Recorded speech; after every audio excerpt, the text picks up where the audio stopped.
NRI ఇన్వెస్ట్మెంట్స్‌కి యాక్చువల్‌గా ఏంటంటే future city land మీద వాళ్ళు ఇన్వెస్ట్మెంట్ చేయాలి కాబట్టి అంత సేఫ్టీ కాకపోవచ్చు ప్రస్తుతము. ఎందుకంటే ఆల్రెడీ ఒక ఓల్డ్ వెంచర్స్ ఎక్కువ ఉండడం వలన. కాకపోతే ఏంటంటే ఎన్ఆర్ఐస్‌కి ఫ్యూచర్ సిటీ దగ్గరగా ప్రాక్సిమిటీగా కొన్ని చాలా వరకు villa projects we can suggest అండి. యాక్చువల్‌గా శ్రీశైలంలో కూడా చాలా ప్రాక్సిమిటీ ఉంది కాబట్టి ఫ్యూచర్ సిటీకి ఆటోమేటిక్‌గా అప్రిషియేషన్ అనేది ఈ విల్లా ప్రాజెక్ట్స్‌కి బాగా డెవలప్‌మెంట్ అనేది ఉండబోతుంది. అట్లనే రావిరియాల దగ్గర కొన్ని విల్లా ప్రాజెక్ట్స్. ఈ విధంగా కొన్ని విల్లా ప్రాజెక్ట్స్ ఏంటంటే రావిరియాల దగ్గర అయితే ఈవెన్ లెస్ దాన్ 2 క్రోర్స్‌లో విల్లాస్ వస్తున్నాయండి.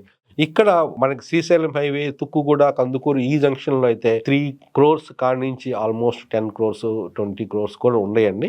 కానీ ఏంటంటే ఇది ఎన్ఆర్ఐకి వి సజెస్ట్ యాక్చువల్‌గా విల్లా ప్రాజెక్ట్స్. ఎందుకంటే అక్కడ ఒక లగ్జరియస్ విల్లా అట్మాస్ఫియరు, గ్రీనరీ అయన్నీ ఉండటం వలన ఏంటంటే అక్కడ peri urban zone, forest areas ఉండటం వలన వాతావరణం చాలా ప్రశాంతంగా ఉంటుంది శ్రీశైలం హైవే మాట.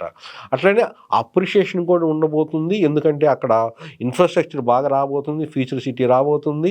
అట్లనే మెట్రో కూడా రాబోవటం వల్ల ఏంటంటే అప్రిషియేషన్ ల్యాండ్ వాల్యూ కూడా పెరగటం వల్ల విల్లాస్ కూడా బాగానే ఉంటుంది.